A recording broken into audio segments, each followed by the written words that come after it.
नमस्कार दोस्तों, स्वागत है आप सभी का हमारे आज के इस खास लाइव सेशन में।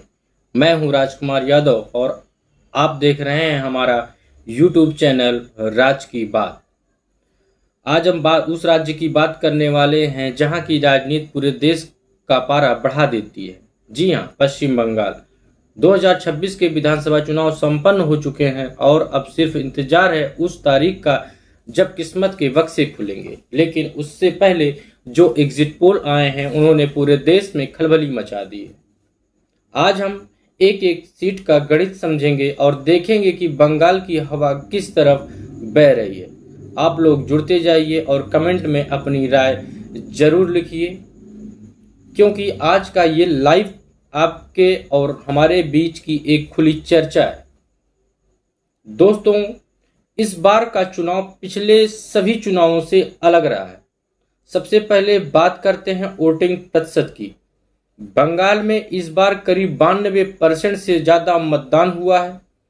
राजनीति के जानकारों का कहना है कि जब इतना भारी मतदान होता है तो इसका मतलब है कि जनता के मन में कुछ बहुत बड़ा चल रहा है।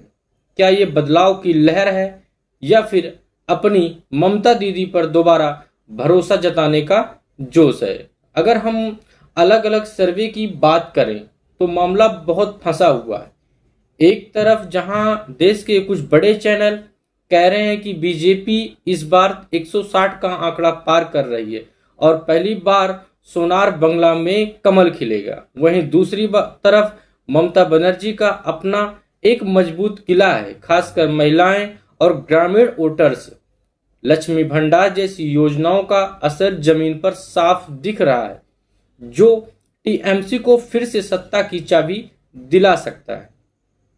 जमीनी हकीकत और मुद्दे की बात की जाए तो हमें ये नहीं भूलना चाहिए कि इस बार संदेश खाली जैसे मुद्दों ने बहुत सुर्खियां बटोरी। क्या इन घटनाओं ने शहरी वोटर्स का मन बदला? और दूसरी तरफ शुभेंदु अधिकारी का जो दबदबा पूर्वी मोदिनापुर और नंदीग्राम वाले इलाकों में है, क्या वह पूरी बीजेपी को बहुमत तक ले जा पाएगा? मेरे हिसाब से असली चाबी इस बार मतुआ समुदाय और अल्पसंख्यक वोटर्स के बिखराव के पास है। अगर मुस्लिम वोटों में थोड़ा भी बंटवारा हुआ तो टीएमसी के लिए मुश्किल खड़ी हो सकती है। वहीं अगर हिंदू वोट बैंक पूरी तरह से पोलराइज्ड हुआ तो बीजेपी इतिहास रच सकती है। तो मैं यहाँ देख पा रहा हूँ कि बहुत से लोग चैट कर रहे हैं और आप लोग भी चैट करके अपनी राय जरूर दीजिए। दोस्तों, मुकाबला बिल्कुल कांटे का है, जिसे हम नेक टू नेक फाइट कहते हैं। बंगाल में इस बार वही हो रहा है। 4 मई को जब नतीजे आएंगे तो हो सकता है कि शाम तक रुझान बार बार बदलते रहें। तो भाइयों, लफ्जो लुहाब से ये है कि बंगाल ने अपना फैसला सुना दिया है, बस ईवीएम खुलना बाकी है, चाहे टीएमसी जीते या बीजेपी। लेकिन इस बार का चुनाव लोकतंत्र की बड़ी जीत है। आप लोग इस लाइव को ज्यादा से ज्यादा शेयर करें और अपनी राय कमेंट बॉक्स में छोड़ते जाएं। अगर आपने अभी तक हमारे चैनल को सब्सक्राइब नहीं किया है तो कर लीजिए, क्योंकि 4 मई को हम सुबह से ही लाइव रहेंगे और आपको सबसे सटीक नतीजे दिखाएंगे। दोस्तों, पूरे बंगाल की बात तो हमने कर ली, लेकिन कुछ सीटें ऐसी हैं जहां की हार जीत पूरे चुनाव का रुख तय कर देती हैं। सबसे पहले बात करते हैं नंदीग्राम की। क्या इस बार भी वहां वही रोमांच देखने को मिलेगा जो पिछली बार था? शुभेंदु अधिकारी का अपना गढ़ है, लेकिन टीएमसी ने वहां इस बार पूरी ताकत झोंक दी है।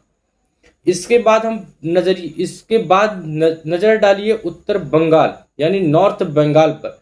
पिछली बार बीजेपी ने यहां से क्लीन स्वीप जैसा माहौल बनाया था, लेकिन इस बार राजवंशी वोटों को लेकर जो खींचातान मची है टीएमसी और बीजेपी के बीच, वो क्या गुल खिलाएगी? क्या बीजेपी अपना ये किला बचा पाएगी? और सबसे दिलचस्प ये है कि कोलकाता और शहरी इलाके जहां हमेशा दीदी का जादू चलता आया है, लेकिन इस बार युवाओं के बीच जो रोजगार और भ्रष्टाचार को लेकर गुस्सा दिखा है, क्या वोटों में तब्दील हो पाएगा? अगर कोलकाता की सीटों में सेंध लगती है तो समझ लीजिए कि टीएमसी के लिए सत्ता की राह बहुत मुश्किल हो जाएगी। और एक बड़ा फैक्टर है कि जंगल राज यहाँ का आदिवासी ऊंट जिस तरफ झुका है, सरकार उसी की बनती है। पिछली बार यहाँ कांटे की टक्कर थी, लेकिन इस बार यहाँ का मिजाज कुछ बदला बदला सा लग रहा है।